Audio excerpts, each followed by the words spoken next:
All right, why don't we get started? We're a couple minutes past, but I think this is the group we're going to have tonight.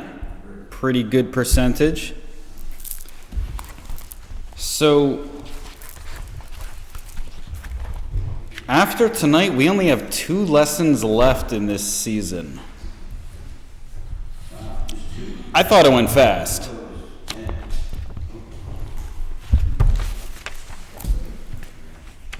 We're going to start on page 103. But, yeah, so we only have 2. We can talk about the next series closer to the ending. So tell me your big announcement, so we can, get this cat out of the bag and get it over with.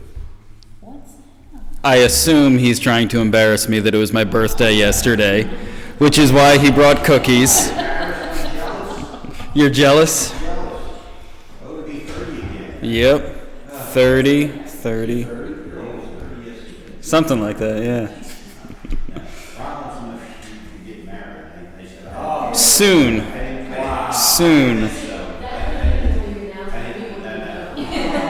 Yes, very secretive. The Christmas cookies are in honor of Kangaroo. Thanks.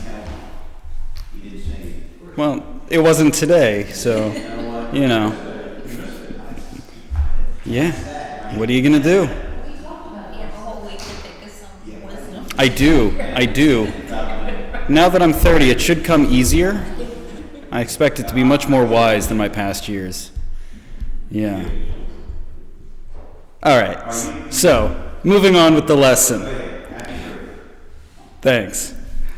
So, tonight we are talking about basically the arrest and trial of Jesus. However, we have to go off book for basically the first 20 minutes because somehow the book did not mention anything about the Last Supper, which is a huge part, it's a huge event, and if you know the order of the story, it happens directly before the arrest and trial. And yet somehow they left this out. Me and Pastor were theorizing today about why, but I'm rejecting all of their potential reasons, and we can't do the life of ministry of Jesus without the Last Supper. So we're not going to be in the book for a while, and then I'm going to read a massive chunk from the book because they do a really good job with some of the trial details, bringing in from all the different Gospels and throwing in Jewish law so you understand some different technical things going on. Yes? I'm curious, why did you guys think that did you think their reasons were for reading? The main speculation was that possibly they were concerned of varying interpretations of communion and the Last Supper because different Christian groups could have different ideas of what that means. This is from Regular Baptist Press, though, right? Yeah, it's from Regular Baptist Press, so you think at least the main audience would be pretty much in the same camp. That was the only thing we could think of because they gave us a whole oddly placed lesson on prayer last week and then totally skipped the Last Supper. So I'm not sure, but we're going to cover it. I think it will make sense when we dig into it. So that's what we'll do. Why don't we open up in a word of prayer? Lord, thank you for this day. Thank you for everyone who was able to make it. Just pray that you would open your word to us in a special way that we could understand some of the last events in the life of Jesus in his earthly ministry.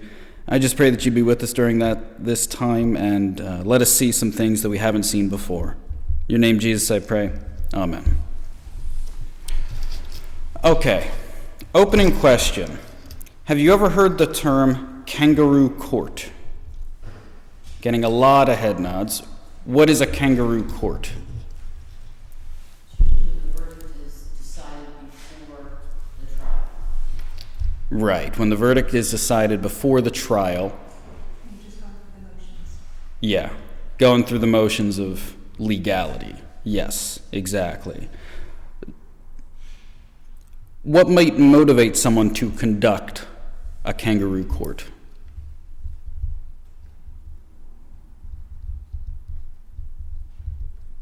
Absolute knowledge of guilt.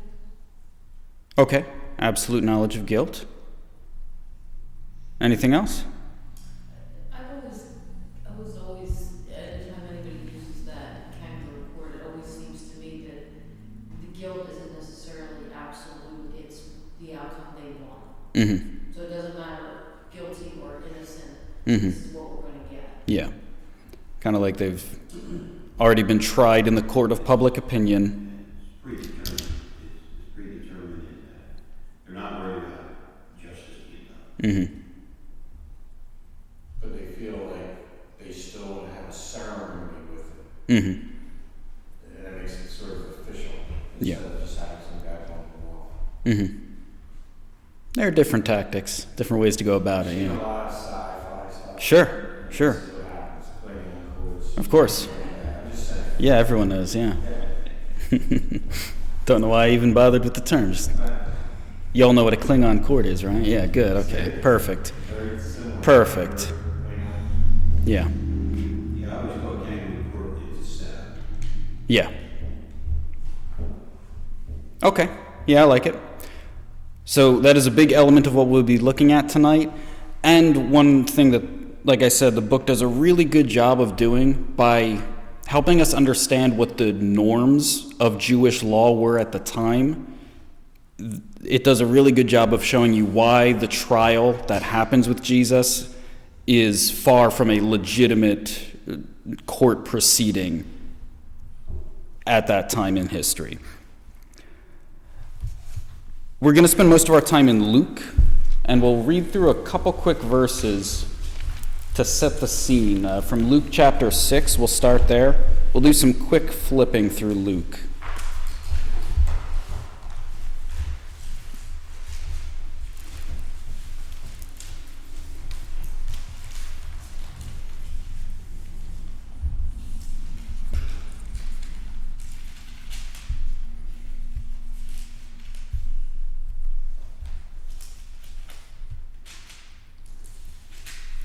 All right, Luke chapter 6, we'll start in verse 6. And it came to pass also on another Sabbath that he, Jesus, entered into the synagogue and taught. There was a man whose right hand was withered, and the scribes and Pharisees watched him, whether he would heal on the Sabbath day, that they might find an accusation against him. But he knew their thoughts, and said to the man which had the withered hand, Rise up, and stand forth in the midst. And he arose and stood forth. Jesus said unto them, I will ask you one thing. Is it lawful on the Sabbath days to do good or to do evil, to save life or to destroy it? And looking round about them all, he said unto the man, Stretch forth thy hand. And he did so, and his hand was restored whole as the other. And they were filled with madness, communed one with another, what they might do to Jesus. Flip to chapter 11.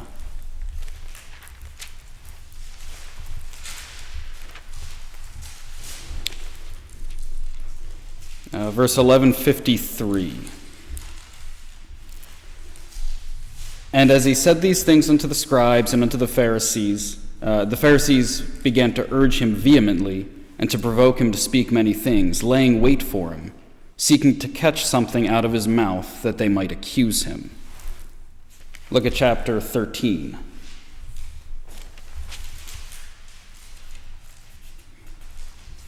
Uh, 13:31.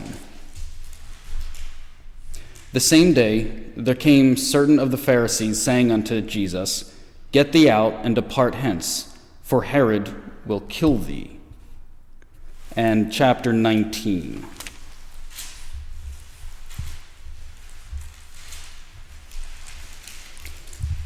Chapter 19, verse 47. And Jesus taught daily in the temple, but the chief priests and the scribes and the chief of the people sought to destroy him. They could not find what they might do, for all the people were very attentive to hear him. So we just flipped through 4 different passages just to kind of get us in the headspace of especially the religious leaders around Jesus and his ministry. So they clearly have it out for him. At the beginning, it's just kind of he heals someone on the Sabbath. He's kind of subverting their authority, and they go, okay, what do? We got to do something. This guy's getting to be a little much. And then it keeps escalating.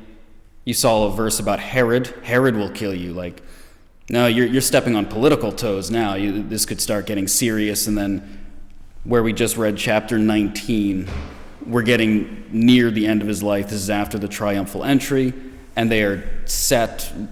We got to find a way to accuse him of something, catch him in some statement, something blasphemous, something against our law, that we can put an end to this man.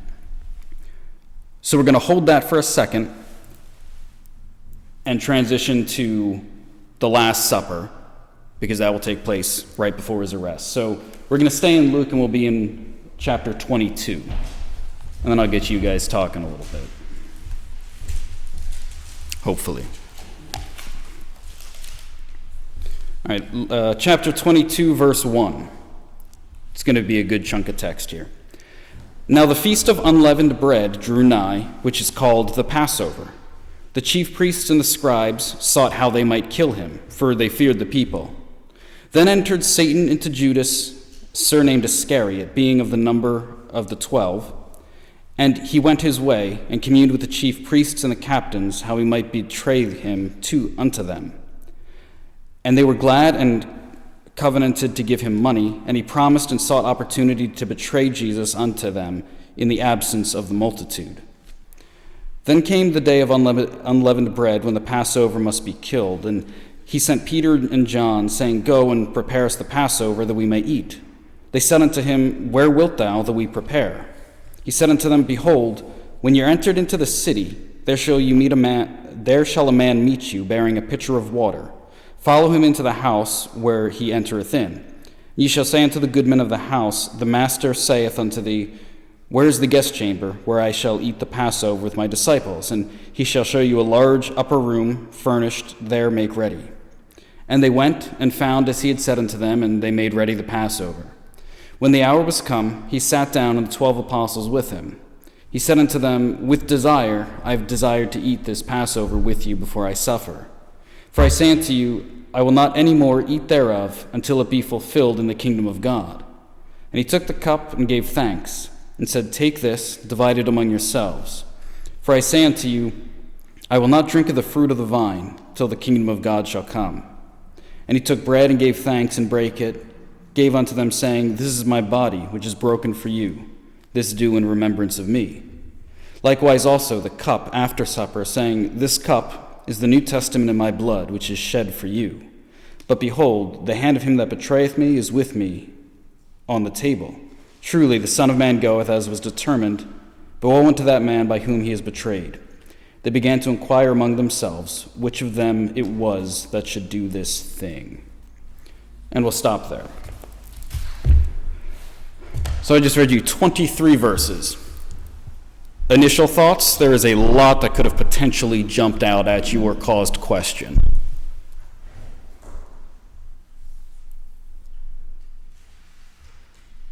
I found it interesting the way they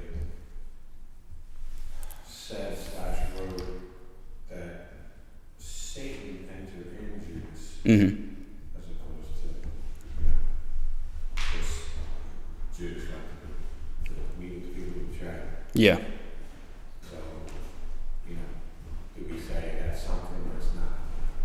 Well, it's definitely something.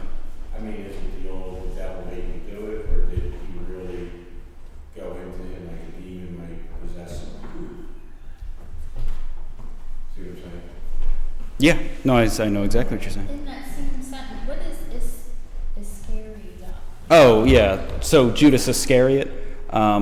Iscariot would be the tribal area that he's from. So there's another Judas in the group. And as Judas Iscariot is more prominent, the other Judas doesn't actually have a whole lot to do in the narrative.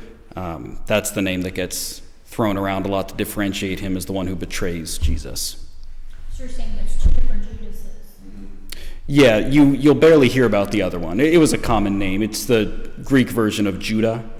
That other Judas, that was like a surname. I forget which disciple it's connected to. Mm-hmm. So it's not always Judas in the list of the disciples. Yeah. It's something I can't remember. Yeah, and then I think the book of Acts at a certain point has to say like, and then Judas, not Iscariot, said that, he's carrying that around with him for the rest of his life. Yeah, anything jump out at you with the text? Anything else? Well, it's interesting, it's the same way that he did the triumphal entry. He just kind of said, oh, you'll find this person and go do this. Yeah. And it's like, okay. Mm-hmm. Yeah, that's why I prefer the intricately set up plan type theory, because once again, like he's kind of giving him a code. It's like, hey, you're going to find a man outside his house with a pitcher of water. Tell him this, it'll work out, and they go and do it. Maybe it's a miracle, but there are plenty of other supernatural events that I'm perfectly fine with happening, and there's no explanation with this, so I don't know. It's like a secret handshake. Exactly. That's how I see it. It's like the fish with the coin in his mouth. Go fishing, get that fish with the coin in his mouth, pay the taxes for it. I don't know how you could set that one up, though.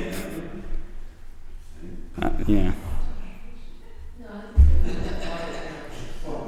Kind of what? Ah. I get you. Okay. Anything else in this section of text? Yeah, it must have been pretty tough with Judas there alongside him at the dinner table there, and no one was going to happen. Judas knows what he's going to do, and Christ knows what he's going to do. Yeah. I always wonder why, I guess with everybody talking, maybe they were all, why the other disciples often missed it. Mm-hmm. It was him. Yeah, you think he was like unusually quiet that night? Yeah, Didn't have a lot to contribute, I think possibly the opposite. Yeah. Well, he had to be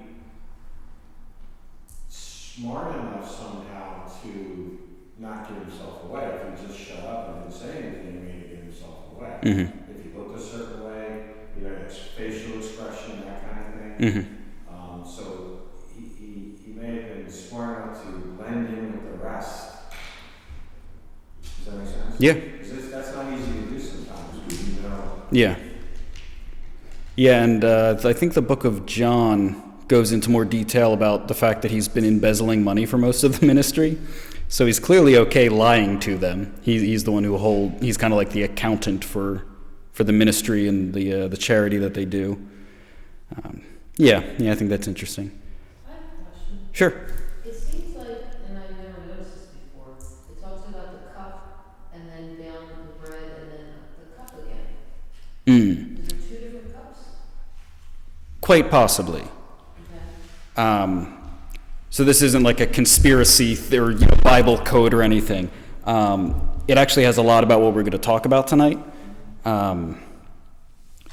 Before I'll answer that. Any other thoughts on the text before we move forward? No, I was thinking like the same thing, because there's really two things going on. Yeah. I guess they kind of came and went, like they weren't always together as a group, because somehow Judas was able to go meet with Oh, sure. the priest in secret Mm-hmm. to set up this deal. Yeah, I think we kind of misimagine the exact relationship between Jesus and his disciples sometimes, because even though they were his followers for 3 years, but I don't think that means they spent every waking moment of every day of those 3 years together. Like, most of the men still had families. Like, Peter has a wife. I don't know if it mentioned children, but he definitely has a wife. Like, there's a lot of family involved. I think they gave up a considerable amount to travel and spend time and learn and minister with Jesus. But yeah, they definitely had downtime, right? Yeah, no, it's a good observation. Makes sense. It kind of humanizes that relationship a little bit. Okay, so I'll give one correction to what I said last week, if you caught it. We've been talking about Jesus as the Passover, like he is the true Lamb of God, the true sacrifice, and I've talked about him as the atonement. So those are two different sacrifices, two different feasts. They signify two different things in Jewish history. I had commented last week that Passover and the Atonement were linked, were close in time together. That is incorrect. I was looking at it again today and realized my mistake. So the Passover, which is happening in the text, takes place around spring. It's like roughly corresponds to our Easter. The Atonement is in the fall, late September, early October, depending on the year. What I mixed up is that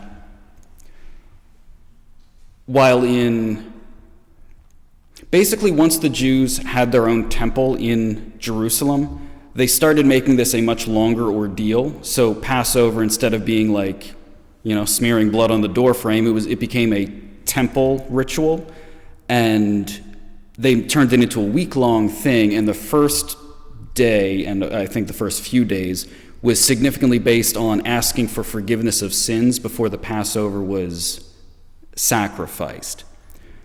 So the Day of Atonement is all about forgiveness of sin. So I was kind of merging the two concepts accidentally. So just so we're clear, tonight we're dealing with the Passover. I think we brought it up last week, but real quick, what is the Passover? What is that celebrating? The Lord saving the ones who had blood over their door because of the death. I think that would come to the child. Yeah, I guess I kind of gave it away when I talked about the blood on the doorframe. Yeah, so it goes back to the Israelites' time in Egypt. God is in the act of freeing his people from bondage and slavery in Egypt. He's sending the plagues. The 10th plague is the death of the firstborn of every son. And the way that they would avoid this, they would sacrifice the lamb in a specific way, spread the blood over the doorframe. This was what God gave them as a sign that if you have the blood, you are under its protection. The angel of death, if you want to put it that way, will pass over your house. And this is a feast that they do year after year after year. So what's interesting,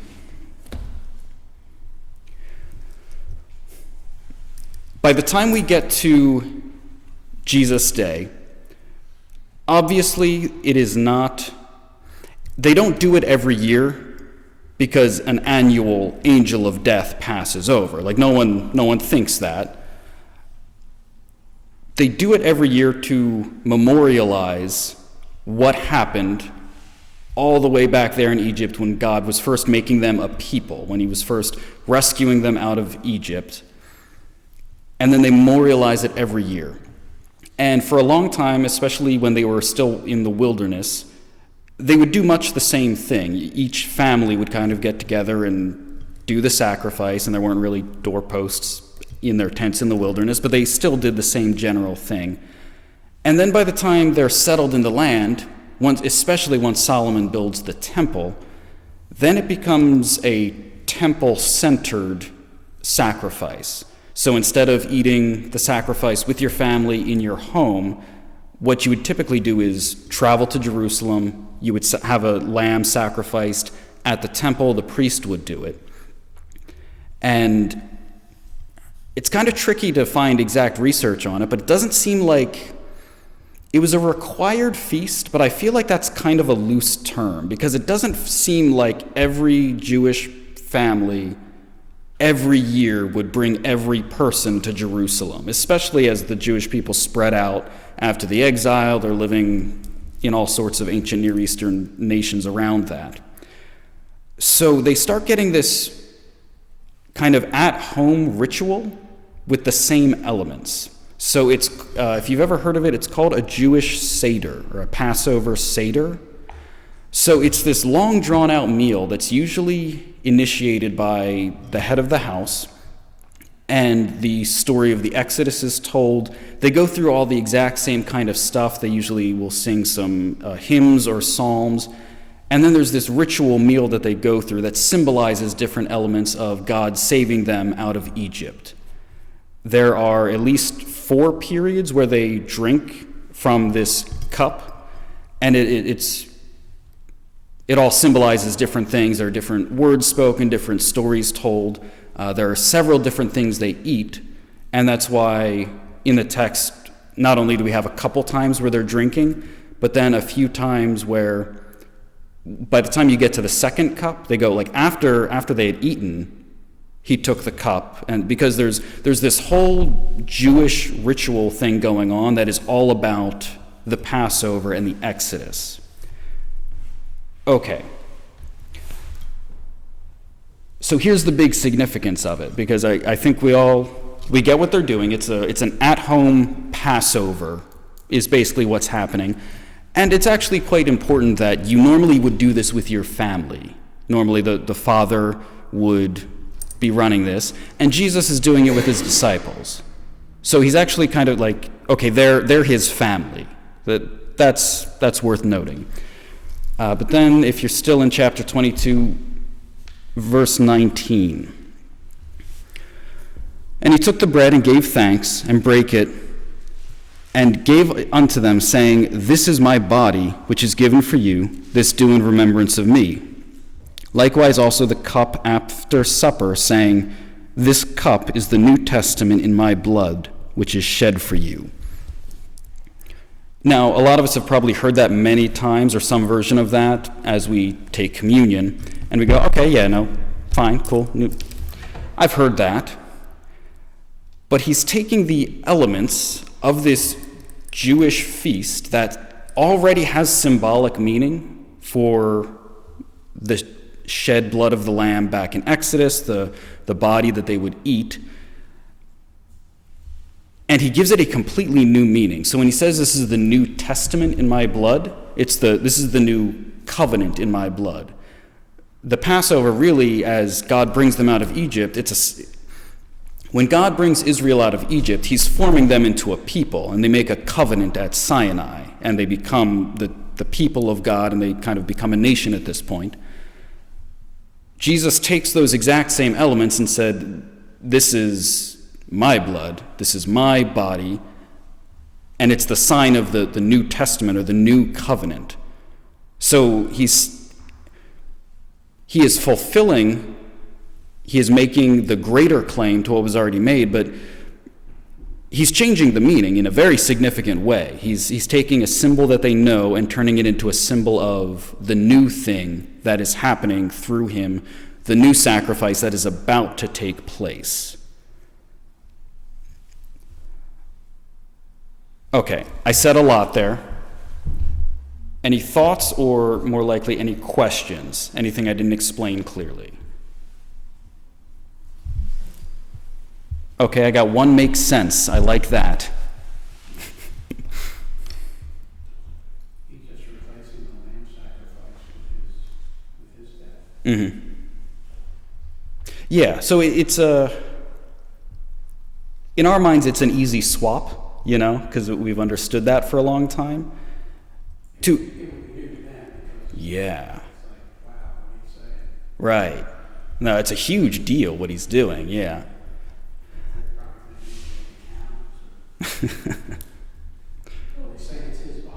Right.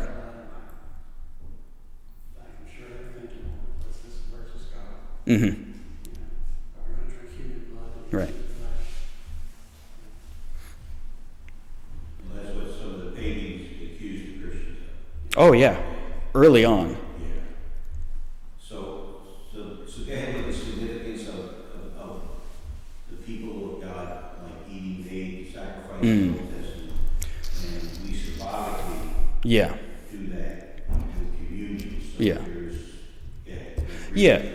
Yeah, so it's the idea, in the Old Testament sacrificial system, okay, no matter what it is, let's say I have committed some grave sin and I need to make a sacrifice at the temple. So I purchase whatever animal I need to sacrifice, I take it to the priest, he'll do all sorts of things, kill the animal in a ritual way, there's blood put on the altar typically, and then the animal in part or whole is typically cooked. Certain things were burnt, certain things were actually committed to the fire, that was an act of destruction, you were giving it over to God, but most of it was cooked. Sometimes the priests would be given a portion, kind of as like their allowance to keep on ministering.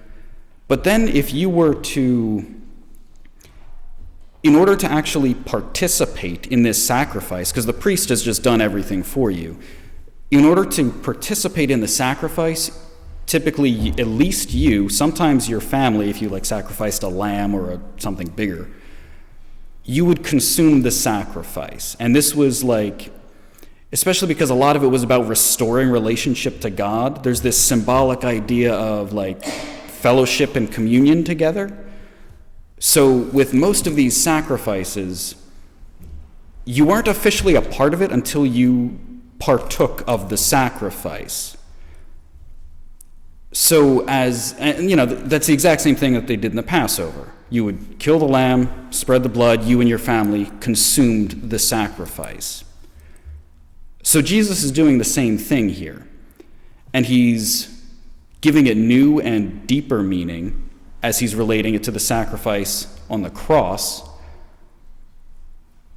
But they still follow the symbolism, because as we consume the sacrifice, as we partake of the bread and the cup, it's the symbolic reenacting of his death on the cross. It's almost like a nonverbal consent to the sacrifice. Like, I identify with this, I'm participating in this, I'm trusting in this sacrifice, in the exact same way that the ancient Jewish people would have, but now we have the final sacrifice for sin that's been made. Okay, so even in the Jewish sacrificial system, when there were certain scenarios where, like, I need to make a new sacrifice, the Passover is still forever and always a memorial, because God is not saving them from Egypt again. Every time they partake in the Passover, they are sort of partaking in God's deliverance. They are identifying with the story of God's deliverance. And this is the exact same thing that Jesus sets up with the new covenant. So we don't need to get too much into comparative theology, but understanding it this way is one of the big reasons why a church like ours goes out of our way when we do communion to say, this is symbolic. We don't believe this contributes to your salvation in any way. That was done on the cross. So, especially considering Jesus used something that was already a symbol for something that happened and then gives the symbol new meaning, we see little, if any, reason to take it any further than this is vital. Like, communion, I find it vitally important and can be a profound time, and it's supposed to remind us of Christ and bring us closer as you typically, maybe you bring your sins to God, you repent, you ask for forgiveness before you kind of re-partake of the sacrifice in the same symbolic way that the Jewish people did. You're once again identifying yourself with the sacrifice that Jesus made. You're remembering the sacrifice that he made.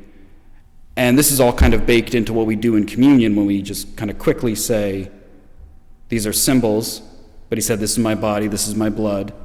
Do this in remembrance of me. So we find no reason to take it beyond a vitally important symbol, but at the end of the day, we don't believe it has any saving grace to it that will save you in any way. That's what Jesus does. That's not what a weekly or monthly ritual does. So that's how we take what's going on at the Last Supper. Any questions or comments?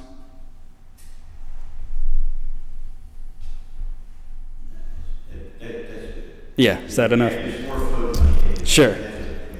Yeah. Because we don't, it doesn't turn the body. Yeah. Okay.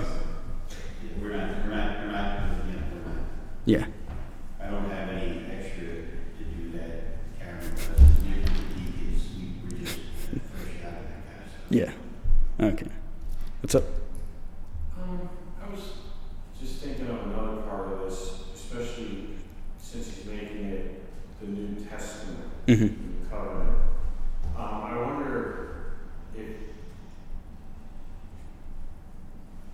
any of the disciples even thought of this, but maybe a lot of Jews would have later. If the first part, the Passover, was is a memorial of God doing what we talked about already. Yeah. That was to bring the people together as a people from the deliverance. But this is different because this is for everybody. Yeah. And the Jews held strong to it was Jews, and it was everybody else was a Gentile. But and some of these disciples had to know that now it's being mixed because they were there when he preached, and when he preached, he spoke of Gentiles as well. Yeah. That has to be sort of an important thing too. Just because of the way the Jewish people thought. Yeah. Maybe they were even offended. Oh, yeah, possibly. I mean, Simon the Zealot, if you're familiar with that apostle. The Zealot means he was part of a Jewish religious group who was willing to violently defect from Rome, sitting next to Matthew, the tax collector who worked for the Roman government. You know, so you had a mixed bag. Yeah, I just wonder if they even thought that way, because Yeah. it is a new thing. Yeah, in a sense they should have, because the blessing of Abraham was always to bless all nations. And then we have Psalms and prophets who talk about basically when the Messiah comes, all nations will come and worship the God of Israel. So they should have thought about it. I think the book of Acts shows us that they clearly didn't understand the full ramifications, because once a Gentile first gets saved, they kind of freak out and have to have a meeting about it.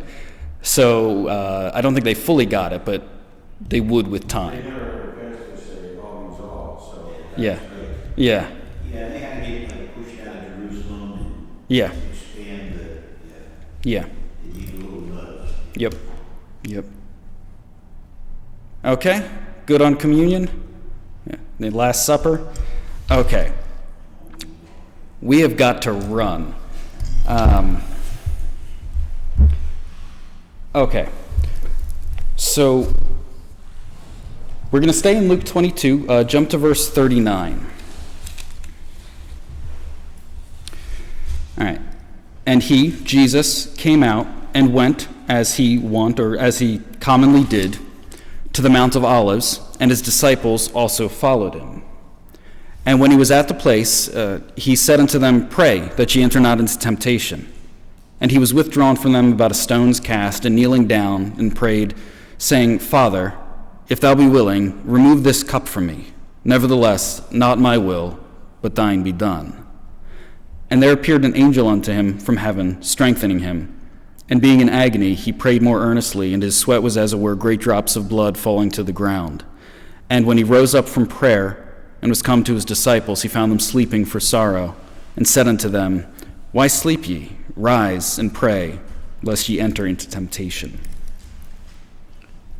All right, I'll be moving much quicker than last time, but any opening thoughts there? Can we talk about the sweat and the blood before? Yeah. Okay, so there's that. Yeah. Okay. Yeah, we've been here before, but it seemed necessary to bring the garden into it. Yeah. Anything else that caught your eye? We went where he normally goes, so they didn't know where he was. Mm-hmm. The people. Yeah.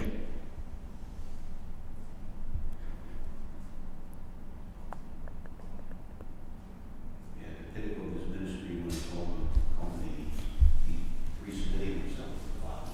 Yeah. Yeah, I think we've said this is his most human moment, I think, that we can relate with, or maybe not relate with. We get not wanting to do something, possibly not this badly. Well, and he also had an angel to help. Yeah, I find the angel very interesting, because you notice his disciples were sleeping the whole time. So I don't get the, this is just me theorizing, I don't get the impression from the text that it was some Ezekiel-style absurd, crazy cherubim coming down. Like, it's not an angel that's coming in. Well, yeah, like you're not having some crazy vision with, this glowing, majestic, magnificent being shaking the ground with with his cry. Yeah. Well, so that's my thing. Like, I find it interesting that it's like a subtle angel, and that I find that comforting, because not every supernatural activity that happens in life has to be, a vision of the prophets. It doesn't always, like, God can actually work and help and comfort you even if people are sleeping 20 feet away and have no idea anything happened, and can actually make a difference in your life and ministry. Well, and it's interesting that Jesus needed that. Yeah. I mean, and that's where you see the humanness of it, like he needed that. Mm-hmm. Could it be the same angel that when he was in the desert and Oh, yeah. needed help? Because don't we each have our own angels? People think so. Yeah, there's there are a lot of different theories on it, but yeah, it's interesting. Both he is ministered to in the desert by angels after the temptation. Neither time do we get a name for any of them. Most angels don't have names in the Bible, but yeah. No, I thought you were going to say something. He may have been further away than you think. Depends on how far you can throw a stone. That's right. If you can only throw a stone 20 feet, forget it.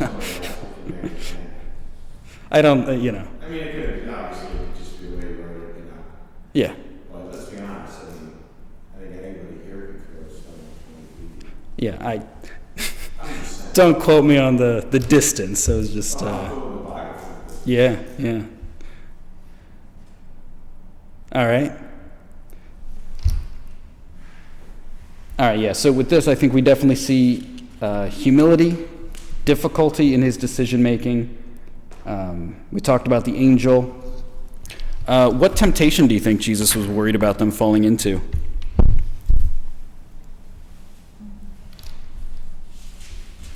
Denying him? In what way? Like, denying that they believed in him? Mm-hmm. Or that, they don't want to face the same thing that's about to happen to him. Yeah, because he knows what's about to go down. Yeah, I think that's the most likely idea of, like, abandoning him after. Yeah, they do scatter for a time, but they come back. And the temptation just to avoid the cross and abdicate, right? Mm-hmm. Put him on the throne. And I assume a little bit of that because of the prayer. Mm-hmm. If it's possible. Yeah. I think with him being God, maybe he knew it wasn't possible, but still he should be. Mm-hmm. Yeah. They get around the will of God, get to the other part, and the good part, Mm-hmm. and the other part. Yeah. So what is that? Yes, it is. 7 deadly sins. Yep. They were sleeping.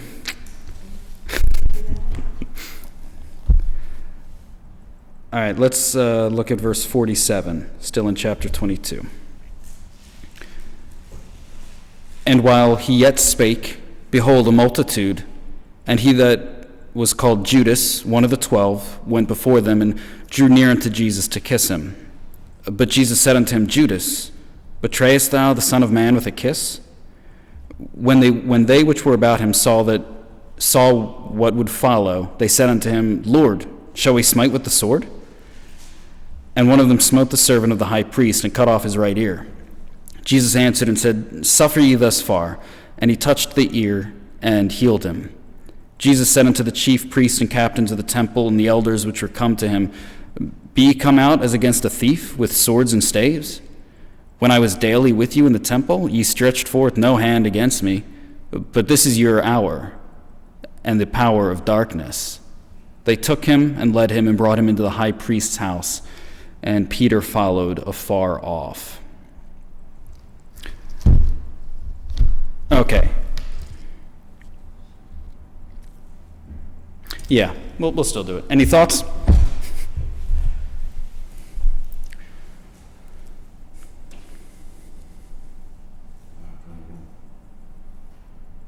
He healed one of the guys was there against him. Yeah. How silly do you have to feel arresting Jesus after you just watch that go down? Well, how about him? Like, did the guy still participate? Yeah. He's like, oh my gosh, he's really who he says he is. Yeah. Yeah, not only is he going out of his way to love his enemy, but he does it in an absurdly supernatural way, and they're like, yeah, we're still going to arrest you. I mean, you know. Well, it's almost like a casual healing. Yeah, just kind of slaps it back on. So when you're given over to the evil like they were, it doesn't matter what he did or what he said. They're still going to do what they came to do, Yeah. you know, no matter what. Which is a sad commentary on humanity. Yeah. Yep.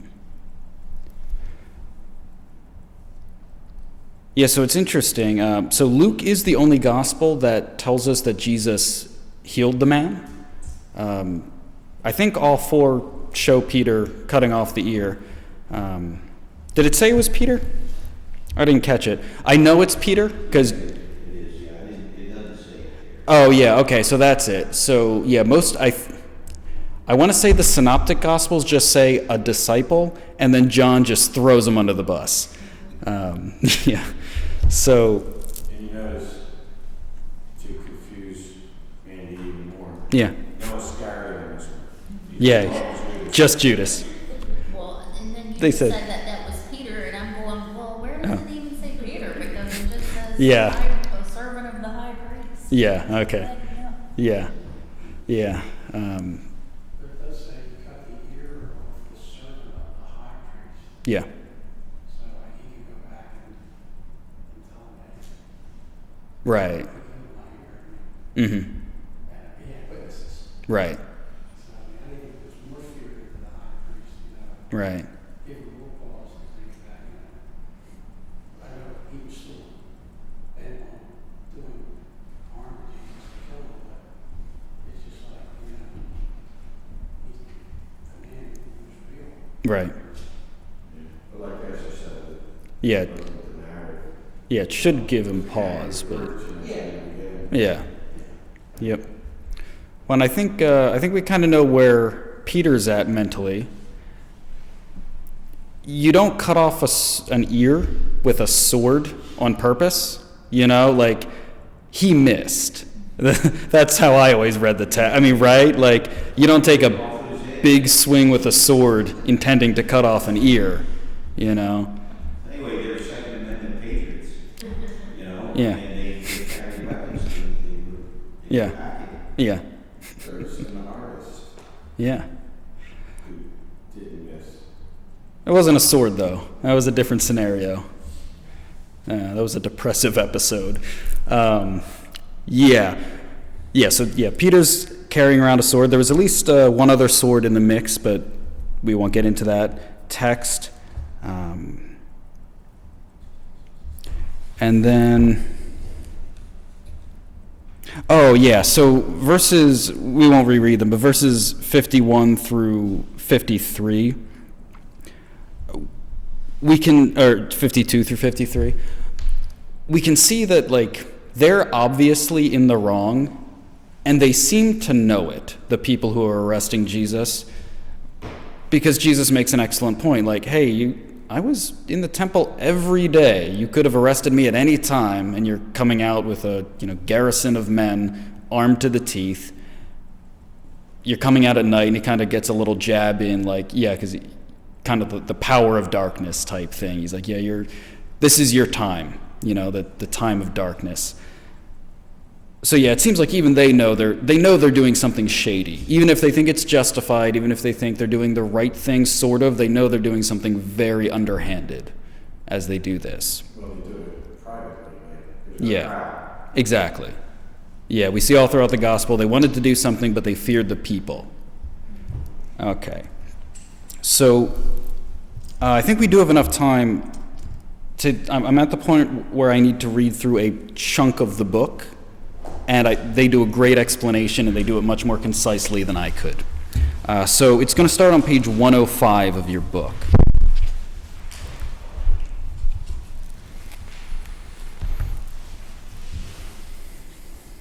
Okay, the paragraph starts with, Jesus was taken first to Annas, presumably at the ruler's residence. That's only in the book of John. Annas had been the high priest and continued to maintain authority. His 5 sons followed him in that office, and the current high priest was Caiaphas, his son-in-law. Annas's residence may have been near Gethsemane. That made it convenient and natural for him to examine Jesus before sending him on to Caiaphas. Annas' high influence and power probably warranted his opportunity to examine Jesus first. The Synoptic Gospels don't record Annas' interaction with Jesus. John records that Annas asked Jesus about his disciples and doctrine. Jesus told Annas to ask those who listened to his public teaching. His doctrine was no secret. Jesus was simply pointing out that Annas was not following the Jewish laws.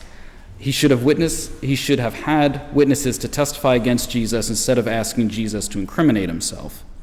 Nevertheless, an officer took umbrage at Jesus' answer and struck him for speaking in such a manner to Annas.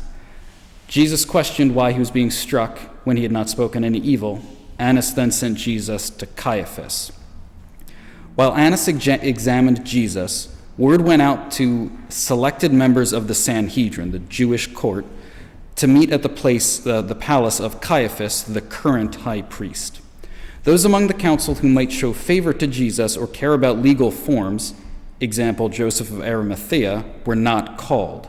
The meeting took place around 3 a.m., even though Jewish law prohibited such a meeting. The council finally found 2 witnesses to testify after many false witnesses proved unhelpful. The members of the court made no attempt to establish the credibility of the witnesses who were not even put under oath. The witnesses testified simultaneously, but their testimonies did not agree. They both misunderstood and misquoted what Jesus had said about destroying and rebuilding the temple. Of course, Jesus was speaking about his body, not the actual temple. Ironically, the saying the Sanhedrin used to try to condemn Jesus was meant as a figure of speech for Christ's death and resurrection. Jesus' disciples understood the figure of speech after Christ's resurrection. Despite the witnesses' contradictory testimonies, the Sanhedrin did not punish them. The Sanhedrin's total focus was to manufacture a reason to give Jesus a death sentence. They cared little about procedure and trial laws, signs of a kangaroo court. Last paragraph for now. After the false witnesses failed, Jesus was made to give incriminating claims about himself, even though in Jewish law, a voluntary confession was inadmissible as evidence. The blasphemy charged against him was based on his statement, "Hereafter shall you see the Son of Man sitting on the right hand of power and coming in the clouds of heaven." Okay. I won't ask for questions on most of that because I don't have the intimate knowledge of Jewish laws in first century Judea to give any sort of answer. I think the text does a pretty good job of showing you he went from Annas, who would be like ex-high priest, like the old high priest, to Caiaphas, the current high priest. And Caiaphas finally gets him on his blasphemy charge with the statement, "Hereafter shall you see the Son of Man sitting on the right hand of power and coming in the clouds of heaven." Now, because I know you all remember very well what we went over when we talked about Luke, can someone explain why this gets him a charge of blasphemy, or what it means that he's making this statement? Is he making a claim that he is the Son of God in this, and that he's going back to him? Or the grace of the power? A little bit of both. Okay, so you don't remember the intricate prophetic stuff that we went into like 10 weeks ago. Okay, not your fault. So with dealing with Luke, we were dealing with the title, the Son of Man. That comes from the passage in Daniel chapter 7. It's a vision that he has where this monster beast thing is killing the people of God. And in that slaughter, one like the Son of Man or a Son of Man ascends into heaven, into this heavenly courtroom scene with angelic beings, and this human one, this Son of Man, is raised up and set on a throne at the right hand of God, and then all creation is made to come and worship this Son of Man, and he is given basically the same praise, authority, and honor and power as God. So all the way back in Daniel, he's prophesying this Son of Man who will be raised up and put and shown to be on par with God. So Jesus is sort of making there's like a double-edged sword in what Jesus is saying. Based on the way the prophecy in Daniel reads, it seems like this beast is sort of the one who kills the Son of Man. There's a great slaughter among the people of God, and then the Son of Man ascends to heaven. So at the same time, one, he's claiming for himself the title Son of Man, calling himself equal to God. And I think he's sort of calling Caiaphas the beast, right? Like, that's how I take it. And then the idea that he's coming on the clouds of heaven, that could mean his coming return. In Daniel 7, the Son of Man is brought in the clouds of heaven to the Ancient of Days. That's him ascending up into heaven. So I don't know if Jesus here has his own return in sight. He could. That's not how I read it given Daniel 7. But Jesus has just given them everything that they need to try to proceed with this trial. He's basically claimed to be equal with God and has highly insulted the high priest. Okay. I'm going to put it to a vote. It is 8 o'clock on the dot. Do we want to go over Pilate, or do we want to call it and save it for next week? How are we all feeling? We have pots on the stove to get home to, or? We might want to save it only because, like, instead of rushing it. Yeah, I get that. That's fair. But I added a whole other section, and I'm only like 10 minutes, like, I could go about 10 minutes over, but no, I agree with that, though. But, like, we still did pretty good time-wise. We didn't finish the lesson, but we tried really hard. Hopefully we had some good discussion. Yeah, so that's a good idea. So we won't rush it, and that'll actually lead in pretty well, because next week then we'll talk about Pilate and the crucifixion, which are obviously, they go hand in hand, so I think that'll be good. Why don't we close in a word of prayer and we can do that. Lord, thank you for this day. Thank you for the lesson and just some things that we could see from your word that maybe we haven't seen before.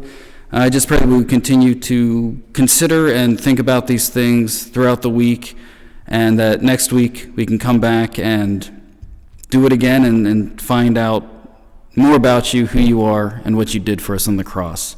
So I pray you be with us, bring us back safely. In your name, Jesus, I pray. Amen. All right. Thank you.